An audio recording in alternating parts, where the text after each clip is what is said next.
એક વખત વરસડ ગામની અંદર મારો વિડીયો પહેલા મૂકેલો હતો અને આ ફરીથી, કારણ કે રિપીટ કરવા શું વાંધો છે. સજ્જન માણસોએ જે કામ સારા કર્યા હોય ને તેમને યાદ કરવામાં, જોકે યાદ કરીએ ને તો જોકે પ્રભુને યાદ કર્યા. હા, સજ્જન પુરુષોને યાદ કરીએ ને, આપણી પર જેને ઉપકાર કર્યો હોય, આપણી પર જેનું ઋણ ચડ્યું હોય, એવાને યાદ કરીએ ને તોય એમ લાગે કે જોકે પ્રભુને યાદ કર્યા, સાચા સદગુરુને યાદ કર્યા. વરસડ ગામની અંદર મારી એક ગામમાં એ બધાએ મળી અને એક કથા કરેલી ત્યારે મારા હસ્તે, અને એ કથાની અંદર એટલી બધી મજા આવી ગયેલું, આખું ગામ તરબોળ બની ગયેલું. અમારા અમદાવાદનું ગામનું છે વરસડ, અને બધું બધા જ પ્રકારના પટેલો, રબારી, ઠાકોર, પ્રજાપતિ, બધી જ પ્રજા ને એમાં સજ્જન પુરુષો ભેગા થઈ અને ભવ્ય કાર્યક્રમ રચાયો. ડાયરાએ કર્યા, ભજન કર્યું, જબરજસ્ત. એ સમય પછી અમારા કણુભાઈ ડોક્ટર પટેલ વરસડના અહીંયા ચાંદોડિયામાં રહે છે.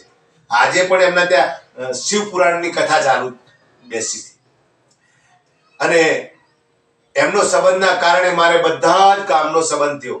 અને એ લોકો પછી અમારે એમના પરિવારમાં કલ્પેશભાઈ પટેલ હતા, વિઠ્ઠલ બાપાના, એમને દ્વારકાધીશની ધજા ચડાવવાની હતી.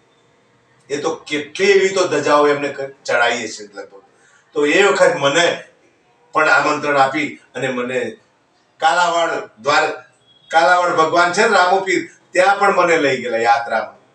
એમની જોડે રાખે દ્વારકાધીશ ની ધજા ચડીને પછી અમે કાનદાસ બાપુના આશ્રમમાં અમારો બધાનો ઉતારો હતો. રાત્રે કાનદાસ બાપુ થઈ ગયા અમદાવાદની અંદર. આપણે અહીંયા ખરા, પણ મુંબઈમાં જેનું નામ પ્રખ્યાત એવા કલાકાર હતા ને, મહાપુરુષ થઈ, અત્યારે લોકો એને સદગુરુ તરીકે માને છે. એમનો આશ્રમ છે ત્યાં આગળ મુંબઈમાં. તો એમનો નામ છે, અને નામ એટલે એમના તરફથી એમનો કાનદાસ રોડ છે.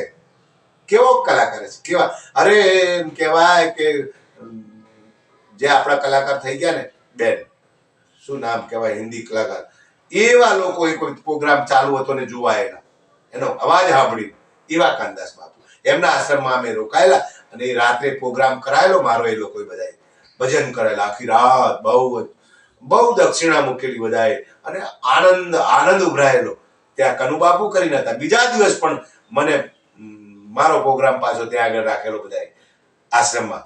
પણ અમારે લગભગ 9-10 વાગે નીકળવાનું હતું ને, ત્યારે બધાએ ગાડીઓ તૈયાર કરી દીધેલી, અને ત્યાંના કનુ બાપુએ મને ગાવા બેહાડી દીધેલો. એટલે મેં કીધું, બાપુ મારે જવાનું છે, આ બધા મને લેવા ઉભા. અરે જવા દે, નહીં જવાનું, તારે અહીંયા જ રહેવાનું, તું છાનો માનો ગાવાનું રાખ. મને કે ઈશ્વરભાઈ ગા, ભજન ગા. હું ભજન ગાયો, બાપુ ચાર ભજન હું બોલ્યો ને, બાપુ પછી ખુશ થઈ ગયા, હસ્યા. એટલે છે ને દક્ષિણા જે આવી હતી બાપુની આગળ